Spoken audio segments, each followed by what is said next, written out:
Hello everyone, welcome to my YouTube channel Civilo Concept. Today I am going to solve numericals and this question is asked in GATE 2011 and the question was set by IIT Madras and this question is based on the parallel pipe connections. इस question में क्या था कि दो reservoir है, दोनों को एक सिंगल पाइप से कनेक्ट किया गया है और सिंगल पाइप का जो लेंथ है 1500 मीटर दिया है और जो इस पाइप का डायमीटर है 60 सेंटीमीटर दिया है. सो कन्वर्ट कर लेते हैं, 0.6 मीटर आ जाएगा. और यहाँ पर क्या दिया है कि दोनों रिजर्वायर के बीच में जो हेड डिफरेंस है 20 मीटर का है. तो यहाँ से हम हेड लॉस ले लेते हैं 20 मीटर का. जो हेड डिफरेंस होता है एक्चुअली में वही हेड लॉस की तरह हम लोग ट्रीट करते हैं. तो एच एफ इजिकल टू यहाँ पर 20 मीटर हो गया. अब क्या कह रहा है कि इसी रिजर्वायर को दो पैरेलल पाइप से कनेक्ट किया गया है, लेकिन जो पाइप का जो लेंथ है इनिशियल पाइप के लेंथ के बराबर है. यानी कि यहाँ पर जो दो पैरेलल कनेक्शंस आप देख रहे हैं डेट इज़ L1 बराबर L2 1500 mm ही है. और ये क्या है कि दोनों जो पाइप कनेक्ट किए गए हैं दोनों का डायमीटर सेम रखा गया है. तो यहाँ पर हम कह सकते हैं कि अगर सेम लेंथ का है और सेम डायमीटर का है तो इस कंडीशंस में जो मेरा डिस्चार्ज डिस्ट्रीब्यूट होगा दैट इज़ यहाँ पर क्यू सपोज करो कि इसमें जो डिस्चार्ज हो रहा है टोटल डिस्चार्ज क्यू डैश है, तो यहाँ पर क्यू डैश इक्वली डिस्ट्रीब्यूट हो जाएगा. तो यहाँ पर जो सपोज ये पाइप 1 है और ये पाइप 2 है, तो इस कंडीशन में यहाँ पे जो डिस्चार्ज होगा डेट इज़ Q1 से हम डिनोट करेंगे, इसको Q2 से डिनोट करेंगे. तो सेम लेंथ और सेम डायमीटर का होने की वजह से इन दोनों पाइप में जो डिस्चार्ज होगा इक्वली डिस्ट्रीब्यूट होगा. तो इस कंडीशन में जो डिस्चार्ज होगा डेट इज़ Q1 बराबर Q2 हम लिख सकते हैं Q डैश बाई 2. यानी कि इस कंडीशन में जो डिस्चार्ज है मेरा वो Q डैश हमने माना.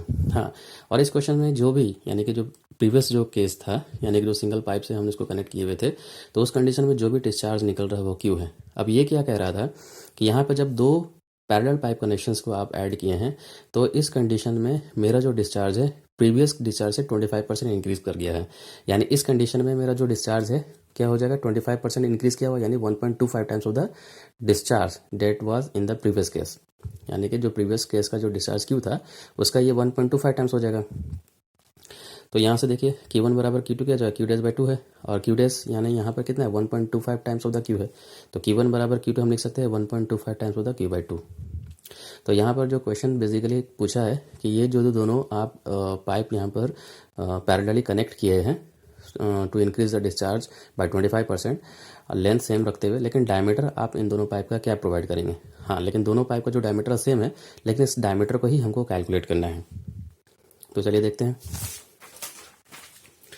तो दोनों के केस में क्या था, हेड लॉस सेम है, मेंटेन किया गया है. ठीक है, तो H F is equal to अगर प्रीवियस केस की बात करेंगे तो हो जाएगा FL Q square divided by 12 D to D power 5.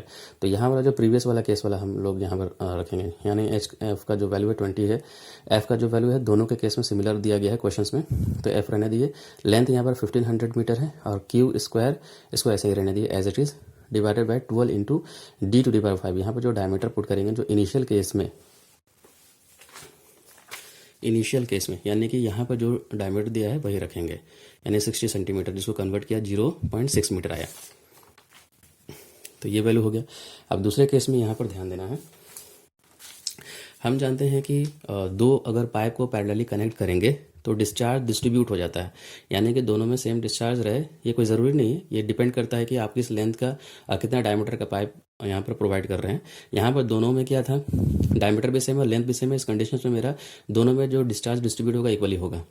लेकिन यहाँ पर ध्यान दें कि यहाँ पर जो हेड लॉस होगा इन दोनों कंडीशन में यानी कि पैरेलल कनेक्शंस में जो हेड लॉस होता है दोनों पाइप में सेम होता है. यानी यहाँ पर जितना हेड लॉस होगा यहाँ पर भी उतना ही हेड लॉस होगा. तो लेकिन यहाँ पर जो प्रेशर डिफरेंस हेड डिफरेंस जो दिया है वो 20 मीटर दिया है इस सेकंड वाले के केस में भी. तो यहाँ से हम लोग हेड लॉस लिख लेंगे एच एफ फिजिकल टू. तो किसी भी एक सिंगल पाइप के लिए अगर हम हेड लॉस निकालेंगे तो वो तो फॉर्मूला पुट करके हम लोग वैल्यू को निकाल ही सकते हैं. तो यहाँ पर एच एफ यानी सिंगल पाइप के लिए निकाल रहे हैं, सपोज पाइप 1 के लिए निकाल रहे हैं तो एफ इंटू L1 यानी पाइप 1 का लेंथ और Q1 डैश का square, you can say the Q1 का स्क्वायर. यहाँ पर Q1 डैश नहीं होगा, Q1 का स्क्वायर होगा क्योंकि हम इस पाइप के लिए, यानी कि इन दोनों में से हम किसी एक पाइप के लिए भी अगर हेड लॉस निकालेंगे तो दोनों का वैल्यू तो सेम आने वाला है क्योंकि पैरेलल कनेक्शन में जो मेरा हेड लॉस है वो तो सेम होगा. तो इस पाइप को हम मान के यहाँ पर हेड लॉस निकालेंगे तो एच एफ इजिकल टू क्या हो जाएगा, F into L1 into Q1 का square divided by 12 D to D power 5 हो जाएगा. ठीक है, तो यहाँ पर बाकी सबका फार्मूला पुट किए। यहाँ पर पहले क्वेश्चन में क्या दिया कि जो फ्रिक्शन फैक्टर का जो वैल्यू है दोनों के केस में सेम है, यानी प्रीवियस जो कंडीशन था सिंगल पाइप से कनेक्ट किए थे उसमें भी, और यहाँ पर दो पैरेलल पाइप कनेक्शंस को कनेक्ट कर रहे हैं तो उस कंडीशन में भी मेरा फ्रिक्शन फैक्टर का जो वैल्यू है सेम है। लेंथ मेरा सेम है, इनिशियली जो क्वेश्चन में कह दिया था 1500, और यहाँ पर Q1 का जो वैल्यू है मैंने बताया था Q डैश बाई 2 हो जाता है, और Q डैश कितना है 1.25 टाइम्स ऑफ द Q है, तो यहाँ पर हो जाएगा तुम्हारा 1.25 Q डिवाइडेड बाई 2 का होल स्क्वायर और 12 d/5। ये डी को कैलकुलेट करना है। इक्वेशन 1 और इक्वेशन 2 में देखेंगे दोनों में क्या है, हेड लॉस जो है सेम है, तो इन दोनों इस जो RHS वाला पार्ट है दोनों को इक्वेट कर देते हैं। तो इसको देखते हैं, F और F कैंसिल हो जाएगा, 1500 कैंसिल हो गया, 12 कैंसिल हो गया, यहाँ से जो बचा Q square divided by 0.6 to the power 5, और यहाँ पर बचा 1.25 का स्क्वायर और डिवाइडेड बाय 2 का स्क्वायर यानी 4 हो गया, और यहाँ पर d टू द पावर 5 है, तो d टू द पावर 5 यहाँ से कैलकुलेट कर लेंगे। तो कैलकुलेट करने पर यहाँ पर d का जो वैल्यू निकल कर आएगा that is 0.497 metre. So convert कर लेते हैं, तो यहाँ से d का वैल्यू हो जाएगा 49.7 centimetre which is approximately equal to 50 centimetre. So basically ये क्वेश्चन 2011 गेट में पूछा गया था। तो जो मेरा डायमीटर ऑफ द पाइप जो यहाँ पर हम पुट करेंगे इस कंडीशन में जो d का जो वैल्यू अप्रॉक्सीमेटली निकल कर आएगा 50 सेंटीमीटर। Thank you.